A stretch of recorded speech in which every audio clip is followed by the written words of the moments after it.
ओम शांति। आज 14/4/2026 की साकार वाणी के कुछ महावाक्य हैं।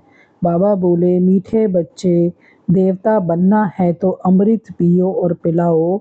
अमृत पीने वाले ही श्रेष्ठाचारी बनते हैं। तो बाबा इसमें क्या कह रहे हैं? अमृत क्या है? अमृत यानी परमात्मा का ज्ञान और योग और शक्तियाँ, इसको हम अमृत कहेंगे। और बाबा ने कहा देवता कौन बनता है? जो प्योर थॉट्स, वर्ड्स और एक्शंस वाला होता है, जिसके थॉट्स भी प्योर होते हैं, वर्ड्स भी प्योर होते हैं और एक्शंस भी प्योर होते हैं। और पीना और पिलाना मतलब सिर्फ सुनना नहीं, उसको जीना, उसको अपने अंदर धारण करना और दूसरों को भी शेयर करना, दूसरों को भी पिलाना। तो इसको अब ऐसे यूज़ कर सकते हैं, नॉलेज को अप्लाई कर सकते हैं सिचुएशंस में। सिर्फ सुनना नहीं है। जब आपकी day to day life situations आती हैं, जैसे आपका गुस्सा आता है या आपको ईगो आता है, तो नॉलेज को यूज़ करिए, अवेयरनेस में आइए। यही है अमृत पीना, है ना। और रोज़ किसी को देना यानी गुड थॉट्स देना, उनको शुभ शुभ भावना देना, उनको कोई ज्ञान के पॉइंट्स को शेयर करना, उनको पॉजिटिव वाइब्स देना, यही सूक्ष्म सेवा है। और अपनी वाणी को भी अमृत बनाना कि मेरे वर्ड्स जो हैं दूसरे को उमंग उत्साह में लाने वाले हों, उनको हील करने वाले हों, हार्श वर्ड्स नहीं हों, है ना। और अपनी विजन को भी चेंज करना है। जिस तरह से हम दूसरों को देखते हैं, हम सबको आत्मा रूप में देखें, प्योर बन उसको देखें कि आत्मा भी बहुत प्योर है ना। इससे हम ऑटोमेटिकली डिवाइन बनेंगे। फिर बाबा ने कहा, इस समय सतयुगी प्रजा किस आधार पर तैयार हो रही है? क्वेश्चन था, इस समय सतयुगी प्रजा किस आधार पर तैयार हो रही है? उत्तर में कहा, जो इस ज्ञान से प्रभावित होते हैं, बहुत अच्छा कहते हैं, लेकिन पढ़ाई नहीं पढ़ते, मेहनत नहीं कर सकते, वे प्रजा बन जाते हैं।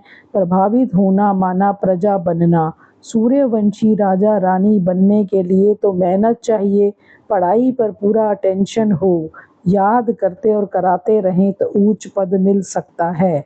तो इसमें प्रभावित होना यानी किसी से इम्प्रेस होना सिर्फ, है ना, जीवन में उतारने की इच्छा नहीं होना, सिर्फ प्रभावित हो जाना। तो बाबा ने कहा जो प्रभावित होता है वो प्रजा बन जाता है, क्योंकि सिर्फ वो सुनकर बहुत अच्छा कहता है लेकिन लाइफ में उसको धारण नहीं करता, तो वो फ्यूचर में साधारण प्रजा बनता है।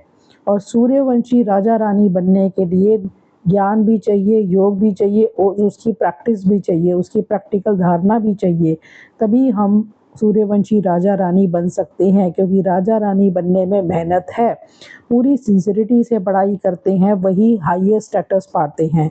फिर पढ़ाई और याद, सिर्फ नॉलेज नहीं, लेकिन राजयोग का अभ्यास भी बहुत ज़रूरी है।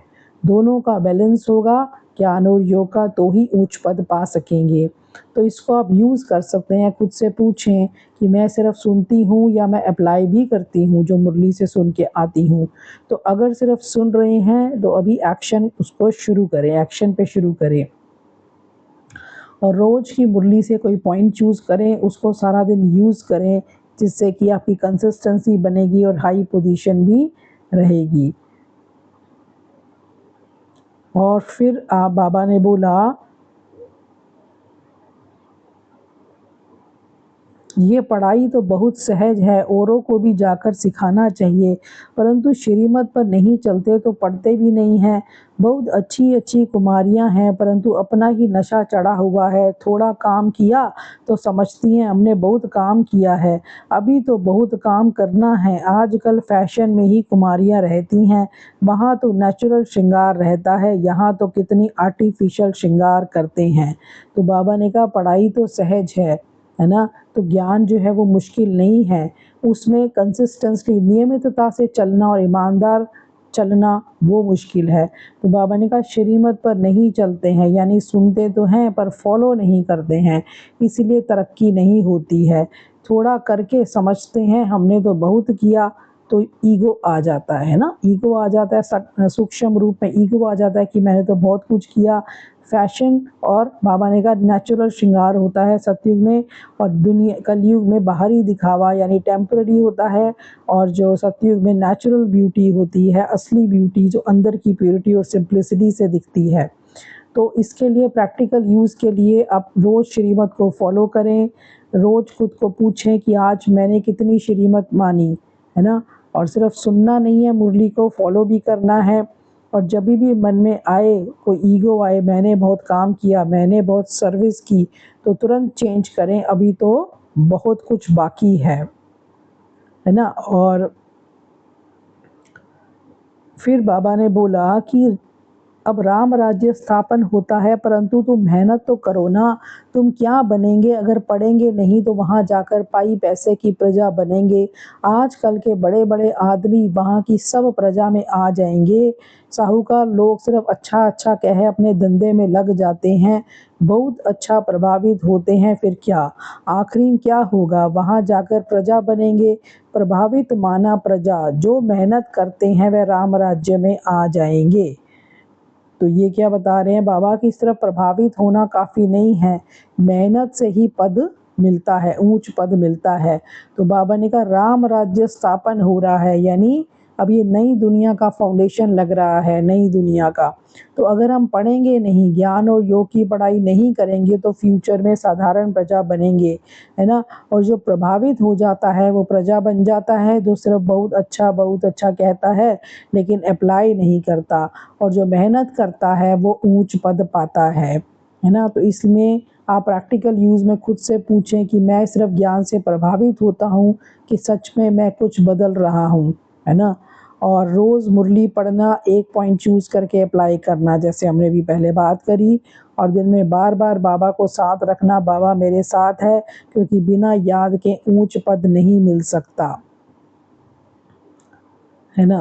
तो बाबा ने कहा ये सोचना, सारा दिन खुद को याद दिलाना कि मुझे प्रजा नहीं ऊंच पद पाना है, मैं प्रभावित नहीं परिवर्तन करने वाली आत्मा हूँ। फिर बाबा ने बोला सूर्यवंशी बनने में मेहनत है, सर्विस करने वाले ही अच्छा पद पाएंगे। उनका नाम भी बाला है, कुमार का है, जनक है, अच्छा सेंटर संभाल रही हैं, कोई खिचपिच नहीं है। तो बाबा ने क्या कहा, ऊंचा पद सिर्फ चाहने से नहीं लेकिन सेवा से, स्थिर सेवा से, यानी स्टेबल माइंड की सेवा से और शुद्ध संस्कारों से मिलता है। तो सूर्यवंशी बनने में मेहनत है, यानी ऊंचा पद पाने के लिए पुरुषार्थ करना ज़रूरी है।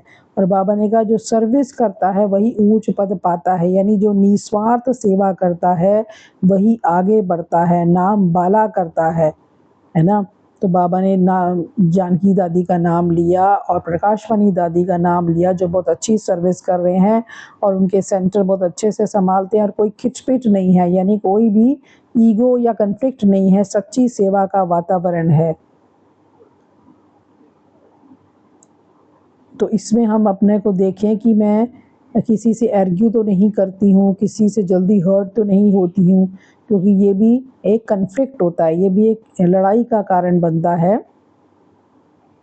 इसीलिए फिर बाबा ने बोला, बाप कहते हैं see no evil talk no evil, फिर भी ऐसी ऐसी बातें करते रहते हैं, ऐसे ऐसे क्या जाकर बनेंगे, इतनी सहज सर्विस भी नहीं करते हैं। छोटी छोटी बच्चियां भी ये समझा सकती हैं, सुना सकती हैं। तो बाबा ने कहा see no evil talk no evil, यानी बुरा देखना नहीं है, बुरा सुनना नहीं है, बुरा बोलना नहीं है। आत्मा को कमज़ोर करती हैं ये तीनों चीज़ें। और फिर भी बाबा ने कहा ऐसी बातें करते हैं, नॉलेज है पर प्रैक्टिस नहीं है। छोटी बच्चियां भी समझा सकती हैं, यानी ये ज्ञान इतना सहज है कि कोई भी शेयर कर सकता है, इसमें कोई एक्सक्यूज़ नहीं चल सकता। तो इसमें आपको क्या प्रैक्टिकली यूज़ करेंगे, अपने आप की चेक करेंगे कि क्या मैं दूसरों की कमियां देखती हूँ। हर आत्मा में विशेषता देखनी है मुझे, और बोलने से पहले 2 सेकंड रुकें कि मैं जो बोल रही हूँ ये सामने वाले पे क्या प्रभाव डालेगा, उसको हर्ट तो नहीं करेगा। और कोई भी गॉसिपिंग नहीं करनी, कोई भी निंदा चुगली, किसी की बुराई नहीं करनी, क्योंकि ये बहुत बड़ी तपस्या है, जो भगवान का काम हम कर रहे हैं उसमें ये सब चीज़ें बिगड़ डालती हैं। और बाबा ने बोला कि पारस बुद्धि बनने के लिए पढ़ाई पर पूरा पूरा ध्यान देना है, श्रीमत पर पढ़ना और पढ़ाना है, हद की साहूकारी का नशा, फैशन आदि छोड़ इस बेहद सेवा में लग जाना है। तो इसमें बाबा बोल रहे हैं पारस बुद्धि, यानी गोल्डन इंटेलेक्ट, सोने की बुद्धि जो होती है ना, पारस बुद्धि बाबा कहते हैं सोने का बर्तन जिसको कहते हैं, बनने का रास्ता क्या है? पढ़ाई, श्रीमत और सेवा और सादगी। ये 4 चीज़ें हैं जिससे हमारी बुद्धि पारस होती है। एक तो पढ़ाई पे अटेंशन, श्रीमत पर चलना, सेवा निस्वार्थ सेवा और सादगी सिंप्लिसिटी, कोई ऊपरी दिखावा नहीं। तो पारस बुद्धि बनना मतलब ऐसी बुद्धि जो हर चीज़ को श्रेष्ठ बना दे, है ना? यानी थॉट्स, डिसीजंस, एक्शंस सब एलिवेटेड हों और पढ़ाई पर पूरा ध्यान देना, क्यों नहीं, बिना पढ़ाई के ट्रांसफॉर्मेशन नहीं होगा, बिना पढ़ाई के चेंज नहीं आएगा। श्रीमत पर पढ़ना और पढ़ाना सिर्फ अपनी मनमत नहीं, ऊपर से मिली यानी परमात्मा से मिली हुई सही दिशा पर चलना है। तो हद की साहूकारी और फैशन छोड़ना है, यानी जो मटेरियलिस्टिक अट्रैक्शन है, जो बाहर की दुनिया का अट्रैक्शन है और जो फैशन ऊपरी दिखावा हम करते हैं उसको छोड़ना है और रूहानी सेवा में लगना है। तो इसमें आपको खुद को चेक करना है कि मैं श्रीमत पे चलती हूँ या मनमत पे चलती हूँ, है ना? पढ़ाई में अपनी अंडरस्टैंडिंग को स्ट्रॉन्ग बनाना है। तो चेक करना है कि क्या मैं पैसे, स्टेटस, फैशन में ज़्यादा अटैच्ड हूँ, तो उसको चेंज करें कि ये सब टेम्परेरी है, मुझे रूहानी सेवा करनी है। फिर बाबा ने कहा, hear no evil, see no evil, कोई भी व्यर्थ बातें नहीं करनी है, किसी पर प्रभावित नहीं होना है, सबको सत्यनारायण की छोटी सी कहानी सुनानी है ना? तो वही बात बताई कि बुरा सुनना नहीं है, देखना नहीं है और व्यर्थ बातों में नहीं जाना और किसी पर प्रभावित नहीं होना है, अपने स्वमान में रहना है और सबको सत्यनारायण की कथा सुनानी है, यानी ये मुरली सुनानी है। सबसे बड़ी सेवा है ज्ञान दान करना, नर से नारायण बनाने का रास्ता बताना। तो इसमें आप क्या कर सकते हैं, इसमें वही है कि आपको वेस्ट बातों से बचना है और सदा ऐसी चीज़ें बोलनी है जिससे अगले का कल्याण हो। फिर बाबा ने बोला, वरदान दिया, नए जीवन की स्मृति से कर्मेंद्रियों पर विजय प्राप्त करने वाले मरजीवा भव। जो बच्चे पूरा मरजीवा बन गए उन्हें कर्मेंद्रियों की आकर्षण हो नहीं सकती। मरजीवा बने अर्थात सब तरफ से मर चुके, पुरानी आयु समाप्त हुई। जब नया जन्म हुआ तो नए जन्म नई जीवन में कर्मेंद्रियों के वश कैसे हो सकते हैं? ब्रह्मा कुमार कुमारी के नए जीवन में कर्मेंद्रियों के वश होना क्या चीज़ होती है, इस नॉलेज से भी परे। शूद्रपन का ज़रा भी सांस अर्थात संस्कार कहाँ अटका हुआ न हो। तो बहुत गहरा वरदान है। बाबा ने कहा मरजीवा बनना यानी पुरानी आदतों से, पुराने संस्कारों से पूरी मुक्ति, है ना? मतलब नई आत्मिक पहचान में इतना स्थिर हो जाना कि इंद्रियां आपको खींच ना सकें। तो मरजीवा मतलब पुराना मैं, ईगो, आदतें, सब चीज़ें ख़त्म और नया मैं यानी पवित्र शक्तिशाली आत्मा।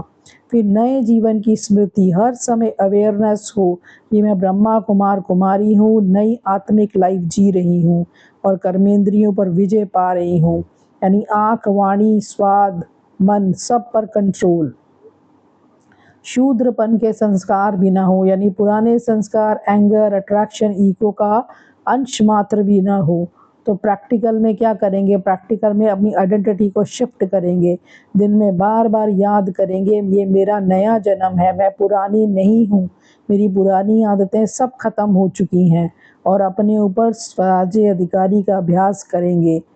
कोई भी अगर आपको बीच में अट्रैक्शन आए, टेम्पटेशन आए तो तुरंत याद दिलाएं ये मेरा पुराना संस्कार है, मैं इससे अलग हूँ। धीरे धीरे आपकी हैबिट चेंज होगी। फिर बाबा ने बोला, स्लोगन दिया, अमृत वेले दिल में परमात्म स्नेह को समा लो तो और कोई स्नेह आकर्षित नहीं कर सकता। तो बाबा कह रहे हैं अगर सुबह के जो समय है उस वक़्त आपने अपने दिल को परमात्मा के प्यार से भर लिया तो दिन भर में कोई भी अट्रैक्शन आपको डिस्टर्ब नहीं कर सकती। तो अमृत वेला जो है वो परमात्म स्नेह में समाने का समय है, सबसे पावरफुल समय है जिस वक़्त कनेक्शन एकदम जुट जाता है। तो उस समय लिया हुआ प्यार और शक्ति पूरा दिन काम करता है और कोई स्नेह आकर्षित नहीं कर सकता, क्योंकि जब दिल ऑलरेडी परमात्म प्यार से भरपूर होती है तो बाहरी चीज़ें, लोग, वस्तु और जो जितनी भी व्यक्ति हैं, कोई भी चीज़ें हमें आकर्षित नहीं कर सकती। तो इसको प्रैक्टिकल जीवन में इसी तरह से करें कि सुबह अमृत वेले को पावरफुल बनाएं और दिन में ध्यान रखें। फिर अव्यक्त इशारा बोला कि संगठन में सफलता प्राप्त करने के लिए सदा नम्रचित के तख्त पर विराजमान रहो। इसी तख्त पर बैठ जिम्मेवारी का ताज धारण कर भविष्य की पदवी बनाओ। तख्त से उतरना नहीं, इसी पर बैठकर काम करो तो सफलता मिलती रहेगी। इसके लिए पहले आपका पाठ पक्का करो, इससे आपके संस्कार सबके साथ सहज ही मिल जाएंगे। तो नम्रचित्त का तख्त मतलब ह्यूमिलिटी यानी नम्र नम्र होना, और जहाँ ईगो नहीं है वहाँ हारमोनी है। जिम्मेवारी का ताज, हर कार्य को ओनरशिप से करना कि मेरी जिम्मेवारी है, अपनी जिम्मेवारी लेके करना, और कैसी भी परिस्थिति हो नम्रता को नहीं छोड़ना।